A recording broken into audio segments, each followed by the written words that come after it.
राज ठाकरेंनी दिलेल्या टाळीनंतर उद्धव ठाकरेंनी देखील प्रतिक्रिया दिली। दरम्यान यावेळी उद्धव ठाकरेंनी काही अटी घातल्यात।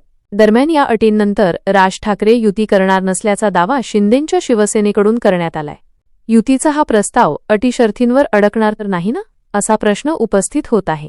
कारण राज ठाकरेंनी दिलेल्या टाळीनंतर उद्धव ठाकरेंनी मात्र युतीसाठी अटी शर्थी टाकल्या आहेत। महाराष्ट्राच्या हितासाठी भांडणं छोटी, एकत्र येणं हे विशेष नाही। महाराष्ट्राच्या आड येणाऱ्यांना घरी बोलवणार नाही हे ठरवा मग बोला। उद्धव ठाकरेंच्या याच अटी शर्थींवरून मनसे नेते आक्रमक झालेत। उद्धव ठाकरेंच्या अटींवरून मनसे नेते संदीप देशपांडेंनी काही सवाल देखील उपस्थित केले आहेत। तर दुसरीकडे उद्धव ठाकरेंनी कोणत्याही अटी टाकल्या नसल्याचं संजय राऊतांनी म्हटलंय। भाजपसोबत बोलू नका, शिंदेंना घरी बोलावू नका अशा अटी घातल्याचे समजते।